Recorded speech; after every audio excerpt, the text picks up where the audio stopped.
Okay, so we're gonna go over to Joe. Let me see where are we at here. Oh, Joe, wave it. Oh, there we go. Okay. Oh, I see. Take it away, Joe. All right. Am I hearable? Oh yeah. Yes, yes. Cool. So what I'm going to be reading is a story, and it's kind of the beginning of something, and I just finished writing it today. But the idea is that you guys are going to be hearing kind of a continuation of the same story from now on in my sets. And this is the first part of it.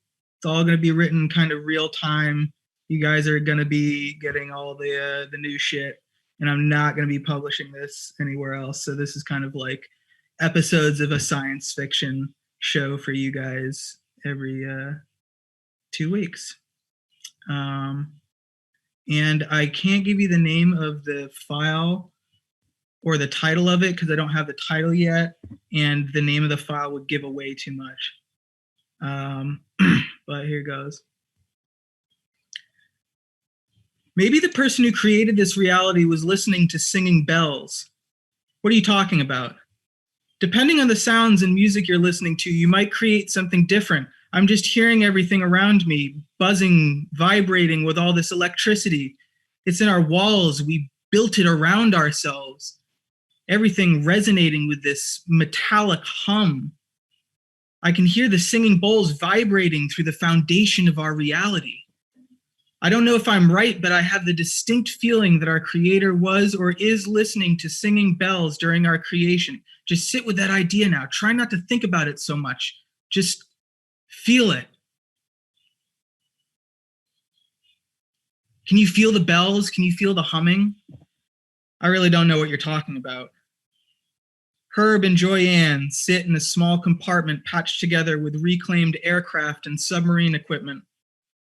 In front of and around them are gauges and radar screens measuring radiation levels, cloud density, and other numbers tied to the environment outside. A bundle of juniper burns to mask the smell of recycled air. Joyanne has her hands on her temples and cheeks, rolling her jaw around to make sure she doesn't develop an overbite. Herb sits cross-legged on a cushion, wondering out loud. You don't have to know, just try it with me, please. Come on, Herb says.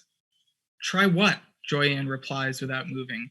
She focuses on the screen in front of her, tracking air quality. Just sit here and listen to the hum of everything around us. It's beautiful. I can hear the life in the walls, vibes, so many vibes coming from all these things we've put around us. And why is it here? I think it's because our creator was listening to singing bells. Herb gestures to patches of metal and plastic.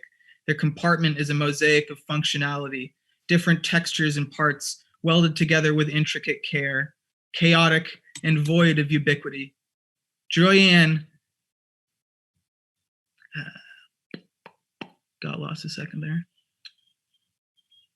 Joyanne looks back at Herb sitting with their arms out, fishing for resonance with tuning fork hands. She creases her brow and turns back to the screen.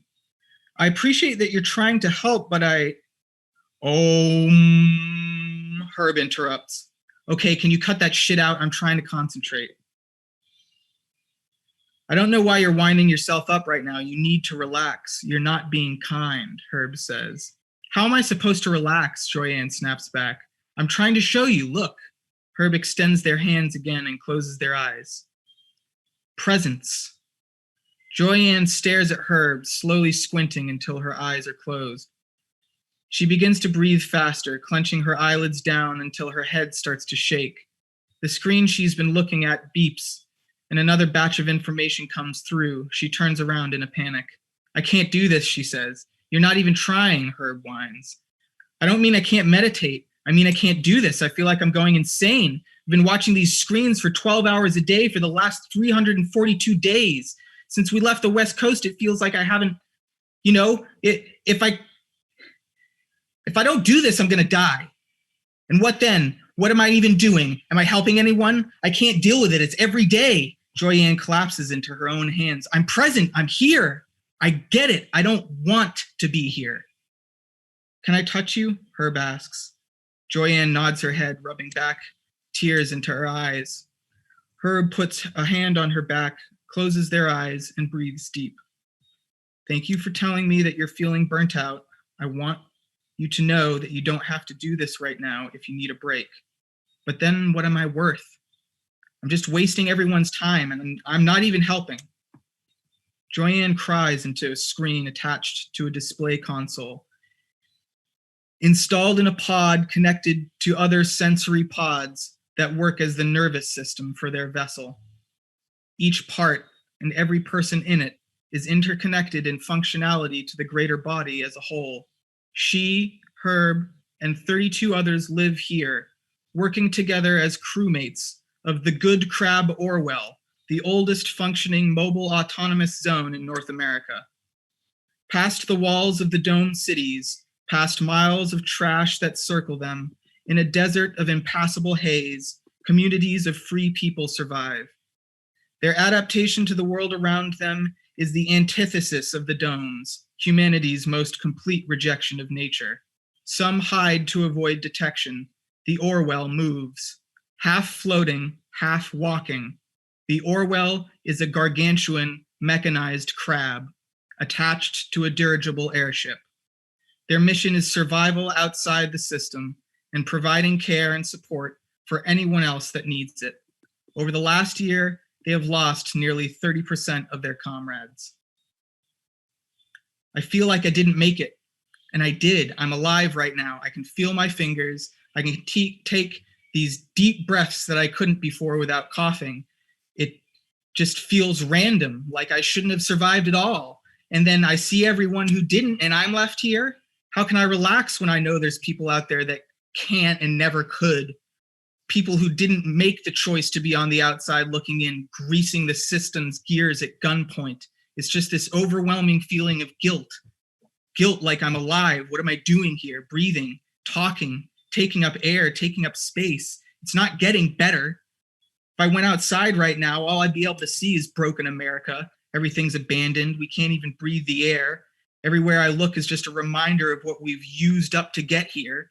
And where are we? Hiding inside? Yeah, we made it. Great. We survived. It's never worked.